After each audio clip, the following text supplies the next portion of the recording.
বিক্রমপুর জাদুঘর ও সাংস্কৃতিক কেন্দ্র বাংলাদেশের মুন্সিগঞ্জ জেলায় অবস্থিত। আজকের মুন্সিগঞ্জ জেলা একসময় বিক্রমপুর নামে পরিচিত ছিল। বিক্রমপুর একটি ঐতিহাসিক অঞ্চল ছিল, যার আধুনিক অংশটি বর্তমানে মুন্সিগঞ্জ জেলা নামে পরিচিত।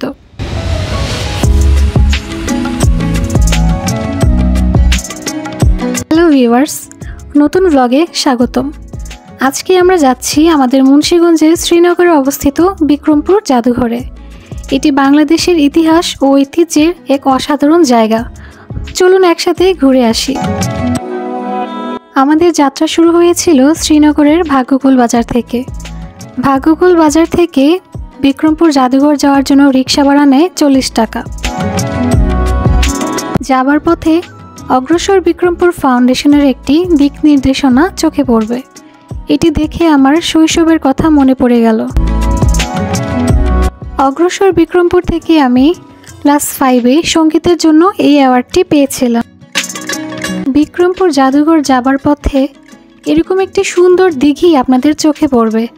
আমরা চলে এসেছি জাদুঘরে।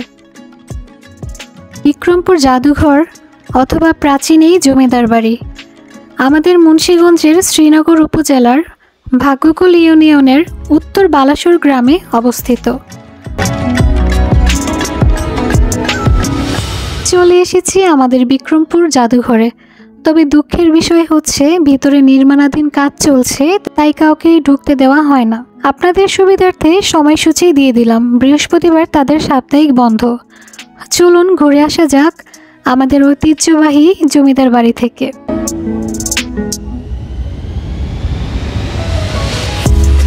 জাদুঘর হলো ইতিহাস আর ঐতিহ্যের এক অসাধারণ সংরক্ষণাগার, যেখানে প্রতিটি মানুষ হারিয়ে যেতে পারে বহু ইতিহাসের মাঝে।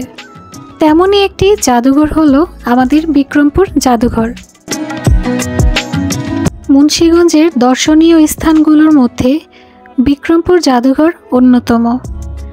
আমাদের কাছে সবচেয়ে ভালো লেগেছে এর পরিবেশ আর ইতিহাসের এত কাছাকাছি চলে আসা।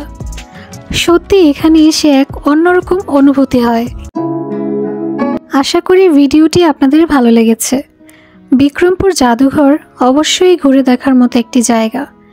ভিডিওটি ভালো লাগলে লাইক, কমেন্ট এবং সাবস্ক্রাইব করতে ভুলবেন না।